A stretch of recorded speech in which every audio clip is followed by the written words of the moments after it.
Hello मेरे प्यारे बच्चों क्या हाल चाल बच्चों। मैं शिव गोपाल और स्वागत करता हूं आपका ईबीएफ क्लास 10th में। दोस्तों आज के वीडियो में मैं आपको बताने वाला हूं आपका क्लास 10th दोस्तों है विज्ञान साइंस, उसका दोस्तों चैप्टर 1 आपका दिया गया है रासायनिक अभिक्रियाएं एवं समीकरण। इसके दोस्तों आपके पहले चैप्टर में जितने भी सारे आपके इंपॉर्टेंट बहुविकल्पी हैं यानी कि आपके एमसीक्यू हैं वो दोस्तों आज के इस वीडियो में हम बताने वाले हैं। तो दोस्तों हम चैप्टर वाइज आपके एमसीक्यू इंपॉर्टेंट वाले करवा रहे हैं, तो इसलिए हमारे चैनल को सब्सक्राइब कर लेना।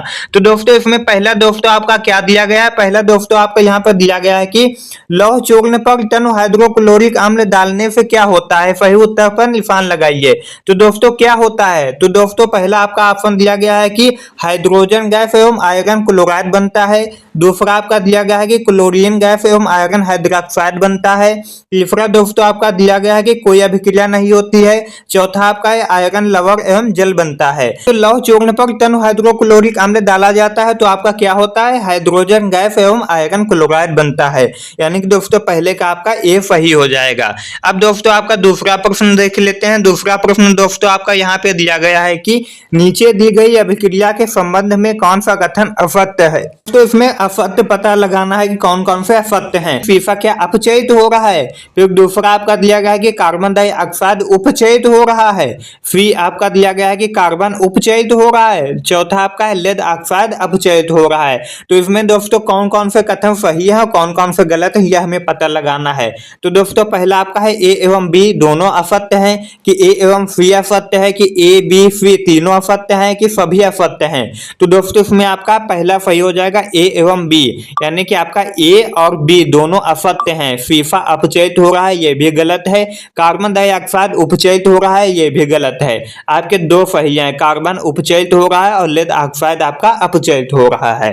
तो दोस्तों इसमें आपका पहला सही हो जाएगा। उसके बाद दोस्तों आपका तीसरा प्रश्न क्या दिया गया है। तीसरा प्रश्न आपका है निम्नलिखित में योगात्मक अभिक्रिया है। इसमें दोस्तों हमें पता लगाना है कि योगात्मक अभिक्रिया कौन सी है। तो दोस्तों योगात्मक अभिक्रिया क्या होती है।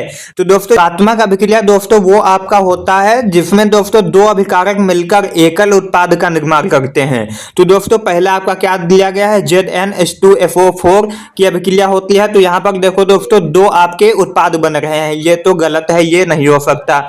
उसके बाद दोस्तों आपका दूसरा क्या दिया गया है, दूसरा है 2KBrCl2, यानी KBr की अभिक्रिया जब Cl2 के साथ होती है तो आपका KClBr2 बन रहा है।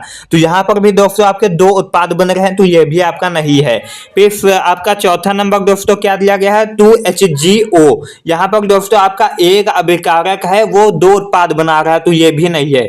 और दोस्तों सी नंबर आपका करेक्ट हो जाएगा। यहाँ पर बताया गया है 2H2 प्लस O2 बराबर आपका 2H2O बनता है, यानी कि यहाँ पर दो अभिकारक मिलकर एकल उत्पाद का निर्माण कर रहे हैं यानी जल बना रहे हैं। तो आपका सी नंबर सही हो जाएगा। यही दोस्तों आपका योगात्मक अभिक्रिया है। योगात्मक अभिक्रिया को ही दोस्तों हम संयोजन अभिक्रिया के नाम से भी जानते हैं। संयोजन अभिक्रिया के नाम से योगात्मक अभिक्रिया को हम जानते हैं। फिर दोस्तों आपका चौथा प्रश्न देख लेते हैं। चौथा प्रश्न आपका है जिन अभिक्रियाओं में आयनों के विनिमय से नए यौगिक बनते हैं उन्हें क्या कहते हैं। यानी कि दोस्तों इसमें पूछा गया है कि जिन अभिक्रियाओं में आयनों के विनिमय से यानी कि आयनों के आदान प्रदान से नए यौगिक का निर्माण होता है उसे क्या कहते हैं। वो दोस्तों आपका क्या होता है, उभय अपघटन होता है। उभय अपघटन को दोस्तों हम क्या बोलते हैं, द्विविस्थापन अभिक्रिया के नाम से भी जानते हैं। कौन सी अभिक्रिया, दो विस्थापन अभिक्रिया के नाम से भी जानते हैं। किसको दोस्तों, उभय अपघटन को हम द्विविस्थापन अभिक्रिया के नाम से जानते हैं। तो दोस्तों इसमें आपका बी नंबर सही हो जाएगा। प्रतिस्थापन अभिक्रिया नहीं होगा, योगात्मक भी नहीं होगा, वियोजन भी नहीं होगा। क्योंकि दोस्तों जब आयनों के बीच में आदान प्रदान होता है तो नया यौगिक बनता है, तो उसे हम उभय अपघटन या द्विविस्थापन अभिक्रिया कहते हैं। फिर दोस्तों आपको यहाँ पे क्या दिया गया है, पांचवा प्रश्न। पांचवा प्रश्न आपका है निम्न अभिक्रिया में किस पदार्थ का चयन हुआ है। तो दोस्तों इसमें ये आपकी अभिक्रिया दी गई है, इसमें हमें पता लगाना है कि किस पदार्थ का अपचयन हुआ है। पहला दोस्तों आपका दिया गया है MnO2, उसके बाद आपका दिया गया है Al यानी एल्यूमिनियम, फिर दोस्तों आपका एल्यूमिनियम ऑक्साइड है, फिर मैंगनीज है। तो दोस्तों इसमें किसका आपका अपचयन हुआ है, इसमें दोस्तों आपका ए नंबर करेक्ट है, यानी कि मैंगनीज ऑक्साइड का आपका अपचयन हुआ है। अब दोस्तों आपके हम देख लेते हैं छठा प्रश्न। अगर दोस्तों आप इसका PDF नोट्स लेना चाहते हैं तो आप हमारे Telegram Telegram channel WhatsApp channel को ज्वाइन कर सकते हो, जहां पर दोस्तों इसका आपको फ्री एकदम पीडीएफ मिल जाएगा। उसके बाद दोस्तों आपका क्या दिया गया है, छठा प्रश्न दोस्तों आपका है कि फ्याम फैट फोटोग्राफी में प्रयुक्त होता है, क्या प्रयुक्त होता है, एजीफीएल, यानी कि आपका यहाँ पे क्या दिया गया है, एजीफीएल। दूसरा आपका है PbNO32, और फिर दोस्तों आपका सी नंबर है FeFO4, चौथा आपका है FeFO3। उसके बाद दोस्तों हम आपका आंसर बता दे रहे हैं, आपका ए नंबर सही हो जाएगा, एजीफीएल, यानी कि फ्याम फैट फोटोग्राफी में आपका एजीफीएल प्रयुक्त होता है। उसके बाद दोस्तों आपका सातवां प्रश्न क्या दिया गया है, सातवां प्रश्न दोस्तों आपका है निम्नलिखित युग्म में से कौन सा युग्म प्रतिस्थापन अभिक्रिया देता है, तो कौन सा युग्म जो है वो प्रतिस्थापन अभिक्रिया देता है। पहला दोस्तों आपका दिया गया है सोडियम क्लोराइड विलयन एवं कॉपर धातु। फिर दोस्तों आपका बी नंबर दिया गया है कि मैग्नीशियम क्लोराइड विलयन एवं एल्यूमिनियम धातु। सी नंबर दोस्तों आपका फेरस सल्फेट विलयन एवं सिल्वर धातु। चौथा आपका है सिल्वर नाइट्रेट विलयन एवं कॉपर धातु।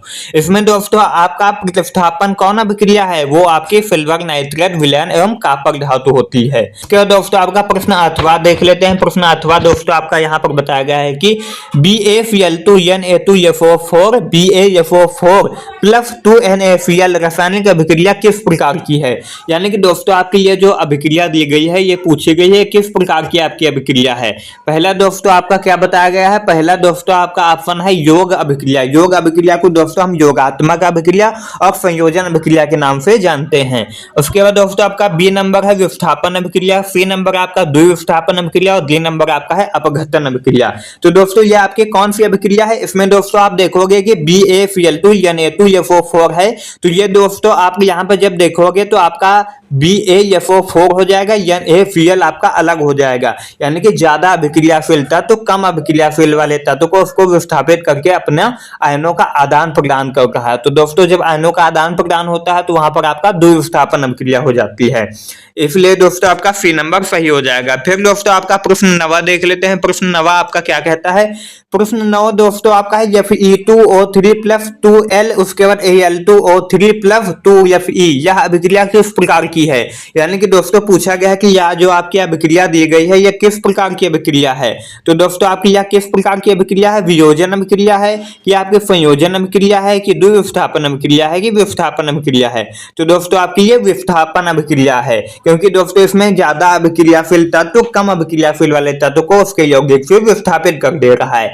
यानी कि दोस्तों आप एक उदाहरण से समझ लीजिए, जैसे कि एक धनवान व्यक्ति है, एक आपका गरीब व्यक्ति है, तो धनवान व्यक्ति जबरदस्ती इसको वहां से भगाकर इसके घर में आपका कब्जा कर रहा है। वही दोस्तों यहाँ पर ज्यादा अभिक्रियाशील तत्व कम अभिक्रियाशील वाले तत्व को उसके यौगिक से विस्थापित कर देता है। ये दोस्तों आपका द्विविस्थापन अभिक्रिया नहीं विस्थापन अभिक्रिया है। तो दोस्तों आपका प्रश्न 10वां क्या दिया गया है, प्रश्न 10वां दोस्तों आपका है लोहे पर जंग लगना किस प्रकार की अभिक्रिया है। जो दोस्तों आपके घर में लोहा होगा उस पर अगर जंग लग जाता है तो ये कौन सी अभिक्रिया हो जाती है।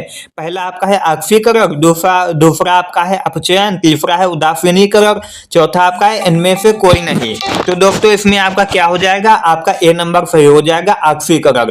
लोहे पर जंग लगना आपका ऑक्सीकरण का उदाहरण है, जिसको हम संक्षारक बोलते हैं। का देख लेते हैं प्रश्न 11। प्रश्न 11 दोस्तों आपका क्या बताया गया है कि प्रतिस्थापन अभिक्रिया का मुख्य गुण क्या है, यानी कि आपकी जो प्रतिस्थापन अभिक्रिया होती है उसका मुख्य गुण क्या है। पहला दोस्तों आपका है एल्कीन का है, कार्बन मोनोऑक्साइड का है, एल्काइन का है कि पैराफिन का है। प्रतिस्थापन अभिक्रिया का मुख्य गुण आपका पैराफिन का है, ये दोस्तों आपका डी नंबर सही हो जाएगा। अब दोस्तों आपका देख लेते हैं प्रश्न संख्या आपका 12। प्रश्न संख्या दोस्तों 12 में क्या बताया गया है। प्रश्न 12 दोस्तों आपका यहाँ पर है कि साग सब्जियों को विघटित होकर कंपोस्ट बनाना किस अभिक्रिया का उदाहरण है। पहला दोस्तों है आपका उष्मा सोफी अभिक्रिया, दूसरा आपका है उष्मा क्षेपी अभिक्रिया, तीसरा आपका है उभयगामी, चौथा आपका है प्रतिस्थापन। तो दोस्तों साग सब्जियों को विघटित करके कंपोस्ट बनाना ये आपके उष्मा क्षेपी अभिक्रिया के अंतर्गत आता है। तो दोस्तों आपका बी नंबर सही हो जाएगा, उष्मा क्षेपी अभिक्रिया।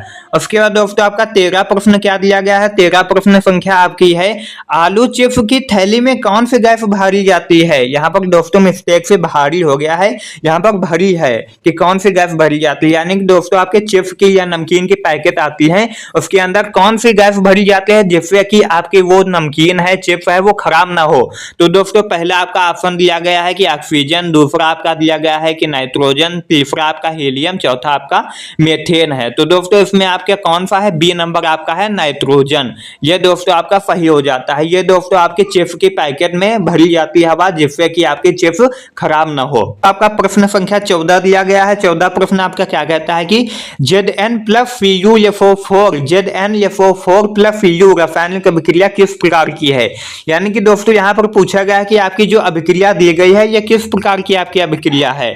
तो दोस्तों पहला आपका दिया गया है, क्या दिया गया है, संयोजन अभिक्रिया है, दूसरा है विस्थापन अभिक्रिया, तीसरा आपका है विद्युत विस्थापन अभिक्रिया और चौथा आपका है वियोजन अभिक्रिया। तो दोस्तों इसमें आपको क्या दिखाई दे रहा है, इसमें क्या हो रहा है, इसमें दोस्तों आपका आयनों का आदान प्रदान नहीं हो रहा है। इसमें दोस्तों ज्यादा अभिक्रियाशील तत्व कम अभिक्रियाशील तत्व वाले के यौगिक से उसको विस्थापित कर दे रहा है। तो दोस्तों यहाँ पर आपका क्या हो जाएगा, यहाँ पर आपका विस्थापन अभिक्रिया हो जाएगा। उसके बाद दोस्तों प्रश्न 15 आपका बताया गया है कि श्वसन किस प्रकार की अभिक्रिया है।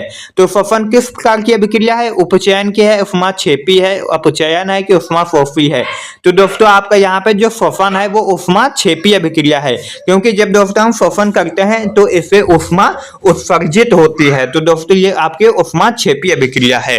फिर दोस्तों आपका प्रश्न 16 क्या दिया गया है। प्रश्न 16 आपका है चांदी के ऊपर काली परत चढ़ने की क्रिया को क्या कहते हैं। क्या कहते हैं, संक्षारण कहते हैं, गैल्वेनीकरण कहते हैं कि पानी चढ़ाना कहते हैं कि विद्युत अपघटन कहते हैं। तो दोस्तों यहाँ पर बताया गया है कि चांदी के ऊपर काली परत चढ़ाना आपका संक्षारण कहलाता है, क्योंकि दोस्तों चांदी के ऊपर जब हम काली परत चढ़ाते हैं यानी कि चढ़ जाती है तो उसे हम संक्षारण बोलते हैं।